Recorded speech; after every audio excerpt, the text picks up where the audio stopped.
안녕하세요. 정유한 목사입니다. 9월 27일 말씀 묵상 함께 하겠습니다. 열왕기하 14장 1절에서 16절의 말씀입니다. 오늘 본문은 남유다의 새로운 왕 아마샤에 대한 이야기를 기록하고 있습니다. 아마샤는 25세 왕위에 올랐는데 아마샤가 왕위에 오른 그 상황은 결코 평범하지 않습니다. 자기의 아버지였던 요아스가 신하들에 의해서 죽음을 맞고 그 이후에 아마샤가 왕이 된 것이기 때문입니다. 우리가 지난 말씀 속에서 요아스 왕이 하나님이 보시기에 정직히 행하였다 라고 말씀을 나누었습니다. 그렇게 될 수 있었던 것은 하나님이 세운 제사장, 그리고 그 제사장을 통해서 올바른 말씀의 가르침을 받았고 그 가르침에 합당하게 나라를 다스렸기 때문이다 라고 또 이야기했습니다. 그런데 그랬던 요아스 왕이 자신을 가르쳤던 여호야다 대제사장이 죽고 난 이후에 교만해져서 하나님을 섬기는 것을 저버리고 우상을 숭배하게 됩니다. 그리고 그것을 깨우치기 위해서 하나님이 보내신 여호야다 대제사장의 아들 스가랴 선지자를 죽이고 맙니다. 그 교만함이 사람의 생명을 해하는 데까지 간 것입니다. 이에 대해 하나님은 결코 내버려 두지 않으시고 아람의 군대를 통해서 깨닫게 하십니다.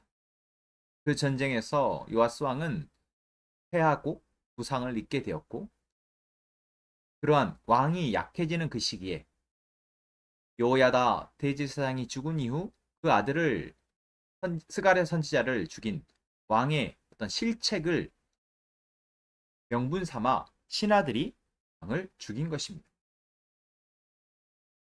이러한 상황 속에서 이러한 상황을 어떻게 보면 알고 보고 경험한 채 왕이 된 아마샤.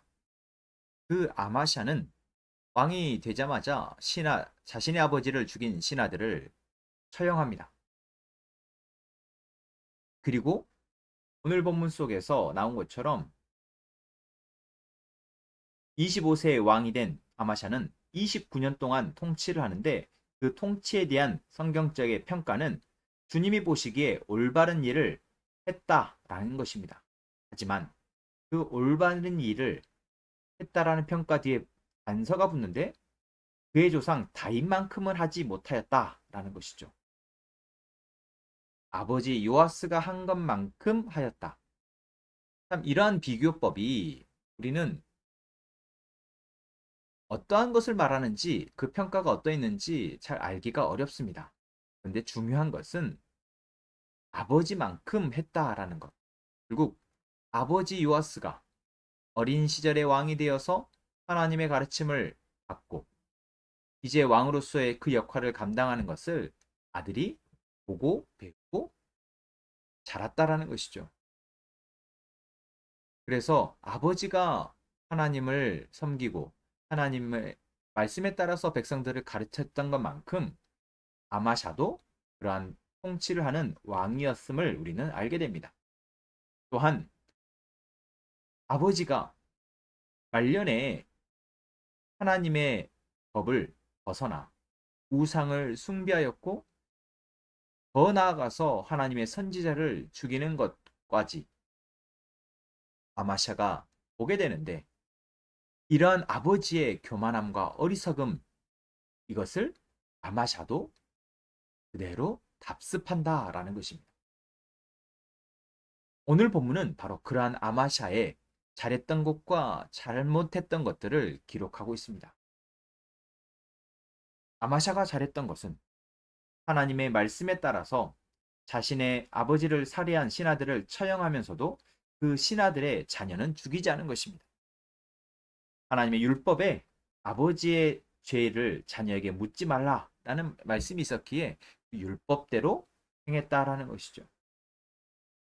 또한 하나님의 능력을 의지하여 에돔 사람 10,000명을 쳐 죽이는 승리도 하였다라고 기록하고 있습니다.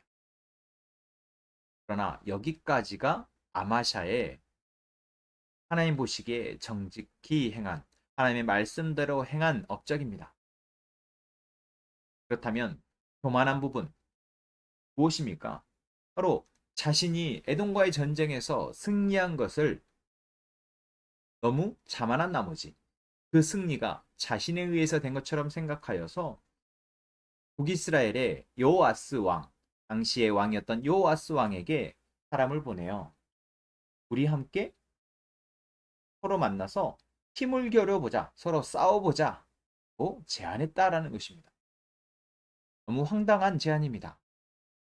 왕과 왕이 한 나라의 군사들을 이끌고 서로 힘을 겨루어 보자니요. 상식적으로 우리가 할 수 없는 이 행동을 아마샤 왕은 합니다. 무엇 때문일까요? 그렇습니다.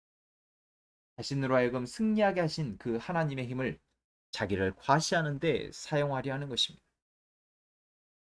아버지가 자신의 어릴 때부터 왕으로 세우셔 나라를 다스리게 하신 그 하나님의 은혜를 이제는 잊어버리고 자신을 가르쳤던 대제사장 요야다가 죽고 난 이후에 하나님을 온전히 더 잘 섬기는 것이 아니라 하나님을 버리고 우상을 섬겼던 것을 바로 교만함 때문이었습니다. 그 교만함이 아들인 아마샤에게도 나타나는 것입니다. 이러한 교만함에 북이스라엘의 여호아스 왕은 어리석은 짓 하지 말라라고 오히려 비웃습니다.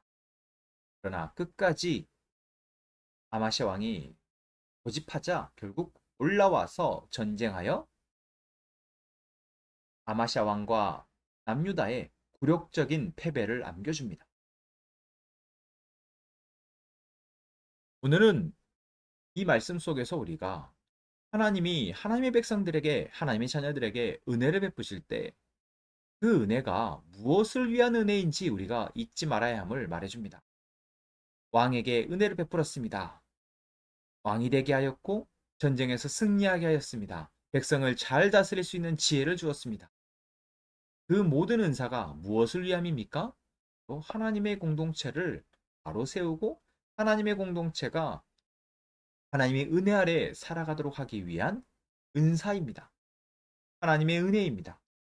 네, 그것을 욕심으로 내고 또한 그것을 교만하게 자기의 능력으로 생각하고 그것을 과시하려 하면 하나님은 그 은사를 그 사람의 인생 가운데에서 이제 빼앗아가고 하나님의 심판을 하나님의 채찍질을 하신다라는 것입니다. 전쟁에서 승리했던 그 용맹함이 그 군사력이 아무 의미 없이 결국 적에게 지고 마는 것이죠.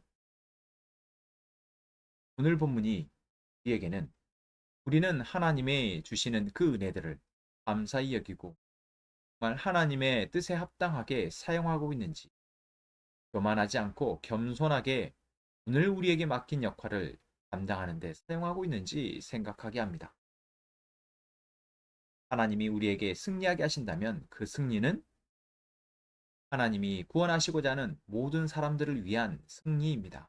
나만을 위한 것도 아니며 나의 가족만을 위한 것도 아님을 우리는 잊어서는 안 될 것입니다. 그것이 우리의 능력도 아니며 나의 능력도 아님을 우리는 잊지 말아야 합니다.